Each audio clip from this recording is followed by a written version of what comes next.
My name is Patrick Hannon. I'm president of WorldDAB, the international association responsible for promoting DAB digital radio around the world. Our organization has over 90 members from 27 countries. And I'm speaking to you today to talk about the importance of digital radio. I'm going to give a short presentation, three key elements. The first is talking about the benefits of digital radio. The second is talking about the international progress of DAB. And the third is a very brief summary of the building blocks required for a successful launch of digital radio. So let's start at the beginning. Why are we all here? Why do we need digital radio? Well, the real message is that FM spectrum is full. And because it's full, there's limited scope for innovation, difficult to launch new services, and actually it's a recipe for long-term decline of the medium. So digital radio offers benefits to all the key stakeholders, benefits to listeners, benefits to broadcasters, and benefits to governments. Now for listeners, and this is data from the UK, the two main benefits are firstly, better sound quality, so there's a reduction in interference, and the second main benefit is the appreciation of greater choice of services. Now for broadcasters, the extra capacity that DAB offers allows them to launch a whole range of new services. And a really good example of this is Absolute Radio in the UK. So Absolute was an analog station across the whole of the UK, but it was only one single station. And with DAB, they've been able to launch a portfolio of 6 new stations, all with the Absolute brand. And in 4 years, they've more than doubled their audience with this strategy. Digital radio also offers the opportunity to launch pop-up stations. So these are temporary stations which may last for only a few days or maybe a matter of weeks, very often associated with particular events such as the Olympics or the Football World Cup. A further and really important key benefit of digital radio, of DAB, is the distribution costs. So for a single service, the distribution costs on DAB are 80 to 90% cheaper than they are on FM.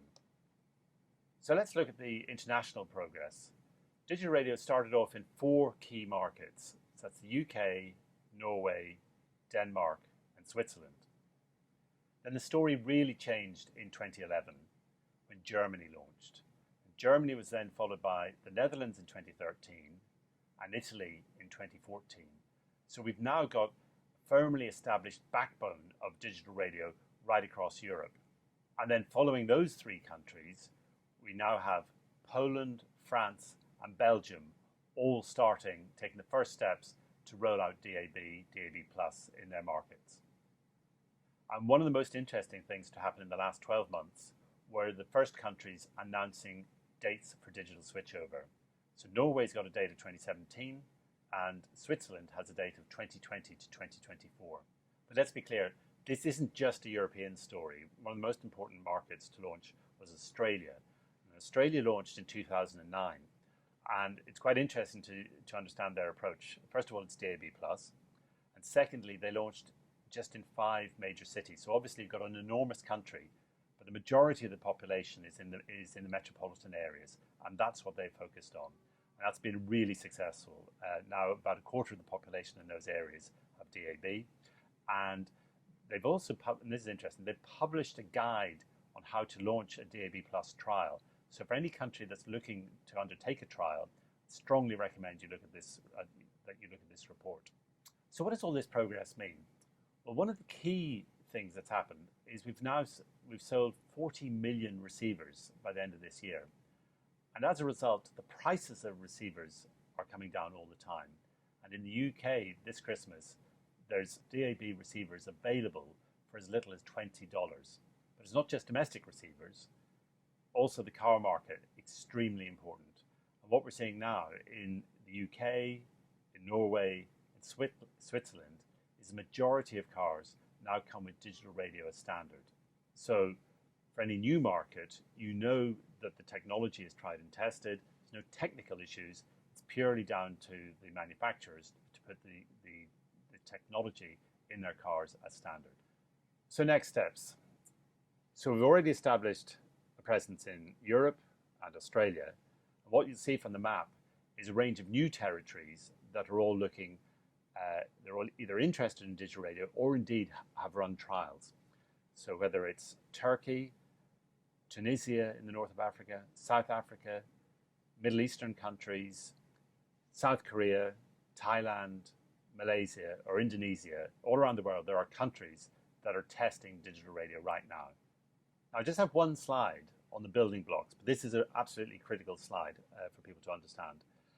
These are the building blocks that are required for a successful launch. Now, you see at the top of the slide, policy and regulation. So it's absolutely essential that government policy supports the launch of digital radio and that the regulatory frameworks are in place to provide the right incentives for broadcasters. Then moving across the value chain, we have the 5 key elements: the coverage, the content, the cars, the consumer devices, and consumers. So taking each of those in turn. First of all, content. Content on DAB must be stronger than the equivalent offering on FM.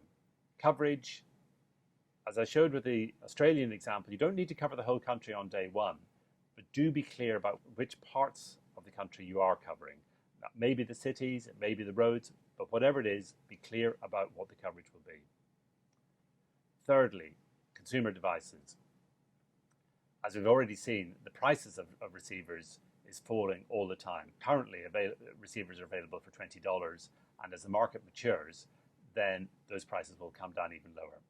Cars, very important part of the radio landscape. A lot of listening takes place in vehicles. So it's essential, as early as possible in the whole process, that car manufacturers install digital radio as standard. Very important from a ecosystem point of view to ensure that the car manufacturers are part of the whole planning process. And finally, consumers. One final thing to say is that if you want to make digital radio a success in your market, you need to have collaboration right across that value chain. So, to summarize, 3 key messages. Number 1, DAB is clearly established as the core future platform for radio. Number 2, we have already established a strong backbone in Europe and Australia. Number 3, now is the time for international expansion. Thank you very much.